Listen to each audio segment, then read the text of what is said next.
આજ મારે વાત કરવી છે જીબીના સ્માર્ટ મીટર આવવાના છે અને ગુજરાતમાં અત્યારે સ્માર્ટ મીટર નાખવાનું ચાલુ કરી દીધેલું છે. એટલે સ્માર્ટ મીટર ફરજિયાત હોવા જ જોઈએ. ખેડૂતને કંઈક આપણું ગુજરાતીઓને 1 નંબરમાં છે આખા ભારતમાં. અને સ્માર્ટ મીટર હોવા જ જોઈએ ફરજિયાત. કારણ કે આપણે અત્યારે ભારત એટલું બધું આગળ વધી ગયું છે, એમાં ગુજરાત રાજ્ય આપણું રહ્યું ને. કારણ કે તેજરીવાલે બિચારે કીધું હતું કે 200 યુનિટ મફત આપીશ, તો તે દિન કહેતા કે મફતની રેવડી ગુજરાત ખાતી નથી.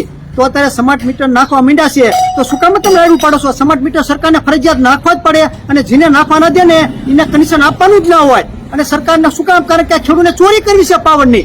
એટલે સ્માર્ટ મીટર ફરજિયાત હોવા જોઈએ. અહીંને મહિને 10 થી 15,000 રૂપિયા ખેડૂતને પણ બિલ આવવું જોઈએ સ્માર્ટ મીટરનું. તો જ આપણું ગુજરાત નંબર 1 કહેવાય. આખા ભારત દેશમાં આપણું ગુજરાતનો ડંકો દેવાય કે આખા ગુજરાતમાં સ્માર્ટ મીટર છે. અને કેજરીવાલની લેવડી મહત્વમાં જોતી નહોતી. એટલે તમે તદ્દન જેટલા ઠેકાણે વિરોધ થાય છે, સુરેન્દ્રનગર હોય, વડોદરા હોય, અમદાવાદ હોય, રાજકોટ હોય, તમામ માણસો ખોટા છે. સરકાર હાવ સાચી છે. અને મીટર નાખવાના જોઈએ, નાખજો જ તમે. અને મીટર જો બંધ કર્યા તો એ માણસો પણ સરકારે ભેગી આમાં પાપમાં છે. એટલે મીટર નાખજો જ તમામ.